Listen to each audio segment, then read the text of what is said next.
अस्सलाम वालेकुम नाज़रीन। मेरा नाम मोहम्मद अली है और मैं आपके साथ ऑस्ट्रेलिया से पॉडकास्टर का प्रोग्राम लेके हाजिर हूँ। आज के जो अहम मौज़ूआत हैं उनमें जो सबसे बड़ा मौज़ू है वो पाकिस्तान इलेक्शन कमीशन की जो रिट पिटीशन थी हाई कोर्ट के अंदर, माफ़ी चाहता हूँ, सुप्रीम कोर्ट के अंदर, उसका जो वर्डिक्ट आया है उसके हवाले से पाकिस्तान के अंदर एक बहुत बड़ा कुछ हलकों में इंतज़ार है, सफ़े मातम बिछी है और कुछ में खुशियों के डोंगरे बरस रहे हैं। तो ये हालात बड़े एक अजीब से हो गए हैं और ऐसे लोग भी अब हमें पाकिस्तान की नज़र आ रहे हैं जो पहले पीटीआई के खिलाफ थे। अब शायद उनका कुछ ज़ाती एजेंडे हैं जो वो चीफ जस्टिस के खिलाफ निकाल रहे हैं और फिर शायद वो ये भी चाहते हैं कि नज़रिया ज़रूरत को फिर ज़िंदा कर दिया जाए।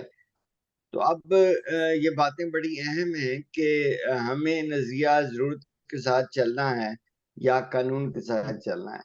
तो असूल और कानून के ज़ाब्ते अगर हम खड़े करेंगे तो लॉन्ग टर्म में तो इनका फ़ायदा होगा, शॉर्ट टर्म में शायद इनका नुकसान ज़रूर हो और उसका एक नुकसान पीटीआई के इलेक्शन से बाहर होने की सूरत में है।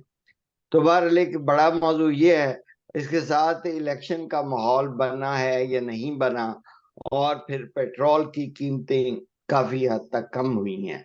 तो इन सारे मौज़ूआत के साथ हम अपने दोस्तों जनाब मियाँ ताहिर साहब और मियाँ खलील साहब के पास चलते हैं। जनाब मियाँ ताहिर साहब, हमें बताइए कि पोस्ट जो सुप्रीम कोर्ट का वर्डिक्ट है, उसके बाद आपके हवाले से आप क्या समझते हैं कि पाकिस्तान के हालात किस तरफ बढ़ रहे हैं? जनाब। देखें जी, इस वक्त जो आपने जिसका जिक्र किया पोस्ट डिसीजन सिनेरियो, वो कुछ इस तरह से है कि काजी फायज ईसा को मलून और मतून करने का जो सिलसिला है वो अपनी हाइक पे है। पूरी आप समझें कि इस वक्त अरूज के साथ चल रहा है। उसमें पहला जो ग्रुप है वो मैं आपको वाज़ेह कर दूं, वो हैं परवेज मुशर्रफ की सजा की बहाली के मातमदार। ये वो मातमी दस्ता है जिन्हें परवेज मुशर्रफ की सजा की बहाली पर बहुत तकलीफ हुई है। अच्छा, बेसिकली तो अगर आप देखें तो पाकिस्तान आर्मी को तकलीफ हुई है।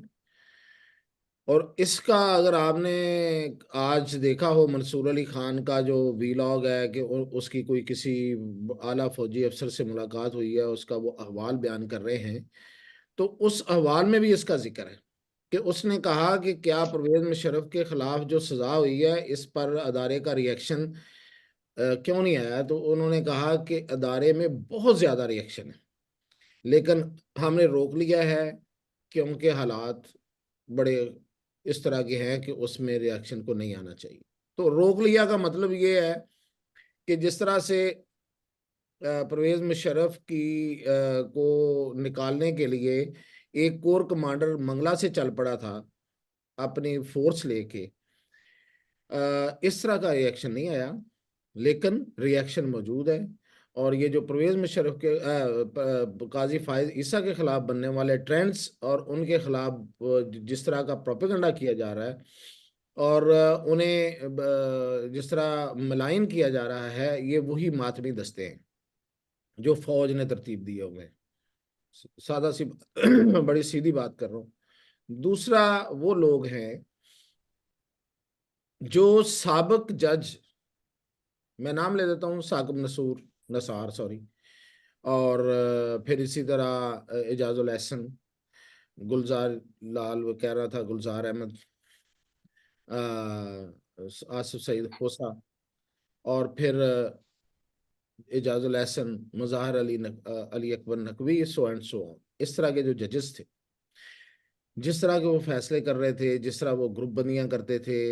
अभी तो एक सुप्रीम कोर्ट के एक सहाफ़ी ने कल ही एक इंकशाफ किया है कि इमरान खान के खिलाफ जब तहरीक अदम एतमाद आई है तो मुज़ाहिर अली अकबर नकवी और एजाजुल एहसन चल कर गए जीएचक्यू और बाजवा से जाके उन्होंने सिफारिश की कि ना करें आप, ये ना होने दें। तो इस तरह के जो जजेस थे वो उनके लोग और उनकी जो आगे मतलब वो लोग से मुराद ये होता है कि जो उनसे फायदा उठाते रहे या जिनको वो अभी तक वो पैसे लगा रहे होंगे या कोई फायदे पहुंचा रहे होंगे किसी न किसी तरीके से। क्योंकि ये लोग जो ये जो जजेस हैं इनकी अगर आप टेंटिकल्स देखें तो वो बहुत फैले हुए हैं जुडिशरी में। तो ये अभी भी लोगों को फायदे पहुंचा सकते हैं और पहुंचाते हैं। तो दूसरी नंबर पे वो लोग हैं जो चाहते हैं, ये जजेस ये चाहते हैं जो मलायन हुए जिनके माथों पे कलंक के टीके लगे हैं कि ये चाहते हैं कि फायज ईसा भी उनकी सफ में खड़ा हो जाए। और फायज ईसा अगर उनकी सफ में खड़ा हो गया तो फिर उन पे जो तनकीद है वो भी नहीं होगी। मतलब अब तो लोग तकाबली जायजा लेते हैं ना कि देखें जी एक तरफ फायज ईसा और एक तरफ ये लोग हैं। और फिर जब वो उसको ये साबित कर देंगे कि नहीं ये भी पार्टी है, ये भी एस्टेब्लिशमेंट का टाउट है और ये एस्टेब्लिशमेंट के कहने पे इसने फैसला दिया है, तो इस तरह से उनकी बचत भी हो जाएगी, उनकी तकलीफ भी दूर हो जाएगी। दूसरा ग्रुप ये है। तीसरा ग्रुप है जिनकी तरफ आप प्रोग्राम शुरू होने से पहले कुछ नाम भी ले रहे थे। ये असल में इन लोगों का मसला ये है जिनका आपने नाम लिया, मैं नाम नहीं लूंगा, कि ये कोई अपने आप को ना को बैलेंस रखना चाहते हैं सारी जिंदगी। ये चाहते हैं कि एक काम हो ना तो उसमें हम जो बात कर रहे हैं वो तो ठीक है, लेकिन जब दूसरा काम हो जाए तो फिर हम ही उस पर बात करें दोबारा से, हम ही कहें कि नहीं ये गलत है। तो ये काजी फायज ईसा को गलत कह के बेसिकली अपने आप को बैलेंस कर रहे हैं, अपने आप को मुतवाजन सहाफी और मुतवाजन सहाफत ये साबित करना चाह रहे हैं। और एक शख्सियत से तो मियाँ खलील साहब बड़ी अच्छी तरह वाकिफ हैं, उनके कुलीग भी रहे हैं, मैं उनका नाम नहीं लूँगा। और दूसरे आपने नाम लिया था, मैं फिर भी देखें हमें शर्म या है, हम लोगों का नाम नहीं लेते। लेकिन ये वो लोग हैं, अच्छा वो जो जिनका मैं मियाँ खलील साहब की तरफ इशारा कर रहा हूँ उन्हें तो वैसी खबरों में रहने का शौक है, वो कंट्रोवर्सी क्रिएट करते हैं। लोग तो कहते हैं कि इमरान खान को बनाने वाला ही बंदा वो है और उसके हाँ पीछे जी, और वो उनके बारे में तो ये है ना कि वो शायद अब ये बात कह रही कि पीटीआई वालों को जब कुछ और नहीं मिलता था तो उनके नाम का टेंट बनाते थे। तो मुझे लगता है कि उसके पीछे भी शायद उनकी ये थी कि नाम ना बदनाम ना होंगे तो क्या नाम ना होगा काम नहीं उनका। होगा। तो बिल्कुल ये मेरा ख्याल ये अब ये है। साधक आता है ऐसे लोगों पे कि वो सिर्फ इसलिए अपनी बदनामी भी लेना पसंद करते हैं, बल्कि शायद किसी को उकसाते ही होंगे कि यार जरा ट्रेंड तो बना दो कि नाम नहीं होगा, बदनाम होंगे तो नाम नहीं होगा। तो वो बदनामी में भी अपनी आला पन जो है वो साबित करते हैं। तो ये है कुछ लोग। और बाकी आपको पता है, बाकी तो यूथिया पार्टी तो लगी हुई है, यूथिया पार्टी को तो तकलीफ है ही है। अब देखना ये है कि ये फैसला जो है ये क्या कोई गैर कानूनी फैसला है, ये गैर आईनी फैसला है, ऐसा बिल्कुल नहीं है। इन्होंने जानबूझ के ये एक मुगालता कायम कर दिया है, एक मुगालता बना दिया है लोगों के जहनों में कि ये जी फैसला गैर आईनी है। जब आप इलेक्शन कराने में कामयाब नहीं हुए तो मुझे ये बताएं कि साकिब निसार तो नहीं बैठा हुआ ना कि जो कहेगा कि हाँ हाँ ठीक है ठीक है ठीक है ओके ओके ठीक हो गया ठीक हो गया। अब वो तो भाई बाय बुक चलने वाला बंदा है, वो तो उसी तरह चलेगा। और उसने उस इलेक्शन को नहीं माना। अब आप इलेक्शन सही करवा लेते, और ये को पहली दफा हुआ है 2017 में भी जो पीडीआई है से बल्ले का निशाना इलेक्शन कमीशन ने वापस लिया था, और सिर्फ इस वजह से। ये डॉन की न्यूज है बड़ी, मेरा ख्याल शायद 2017 की जो आप जी हाँ। रेफर कर रहे हैं। जी हाँ। बिल्कुल आपने सही कहा। तो ये उस वक्त भी वापस लिया था। तो आज के इलेक्शन कमीशन ने वापस लेके कौन सा को गलत काम कर दिया या नया काम कर दिया। और अगर सुप्रीम कोर्ट ने इलेक्शन कमीशन के उस फैसले को अपहेल्ड रखा है तो इसका मतलब ये है कि वो नहीं करवा सके, इलेक्शन करवा लेते, सही करवा लेते। अब ये तो इमरान खान और उसके हवारीन और उसके जो पार्टी है उनका ये वतीरा रहा है कि उन्होंने करना कराना खुद कुछ नहीं होता और वो दूसरों को कहते हैं कि हमारे लिए कुछ कर दो, और वो करने वाले थे उस वक्त, अब नहीं है तो अब उन्हें भुगतना पड़ रहा है। तो इसलिए ये कुछ ऐसे ग्रुप्स हैं जिनको मैंने वाजे करने की कोशिश की है, वो जस्टिस फायज ईसा के खिलाफ हैं। और जस्टिस फायज ईसा की मुखालफत जो है मैं आपको बताऊं कि इसका फायदा तो किसी को नहीं होगा। हाँ कुछ लोगों को होगा, जिस तरह मैंने बताया है कि जो इस तरह के जजेस थे, वो भी कहेंगे कि अच्छा ये भी हम साढ़े वर्ग ही है। इसके अलावा नुकसान बहुत बड़ा हो जाएगा, जुडिशरी को नुकसान हो जाएगा कि वो बंदा है जो अग्रेसिव ज्यूरिस्डिक्शन पे यकीन रखता है, और वो पार्टी बनने पे या कंप्रोमाइज करने पे। यार देखें, इन लोगों के लिए एक ही जवाब काफी है कि अगर उसने एस्टेब्लिशमेंट की गोद में बैठना था तो वो 2 दिन पहले या 3 दिन पहले वो परवेज मुशर्रफ की सजा को बहाल करता। यार कुछ सोचना, मतलब। और जस्टिस फाइज इसका सॉरी फाइज, ये जो फैज है, फैज हमीद वाला मामला है, ये भी तो हाँ, उसी ने उठाया है ना। हाँ, अगर उसी ये ने इतना उठाया, उसी को इतने वही वही लेके आगे चल रहा है। तो वो चल इस्टेब्लिशमेंट को खुश करने वाला बंदा है। मुझे ये बताएं, छोड़ें फैज तो चलो पुरानी एस्टेब्लिशमेंट हो गई ना, परवेज मुशर्रफ तो मौजूदा एस्टेब्लिशमेंट का भी मतलब उसी तरह उनको तकलीफ है। कहा बताया नहीं आपने, उनको सुना नहीं उसमें मंसूर अली शाह को, मंसूर अली खान, कहा कि वो क्या कह रहा है कि जी अभी तक उनको उनको वो कह रहे हैं कि हमारे यहाँ बड़ा रिएक्शन है।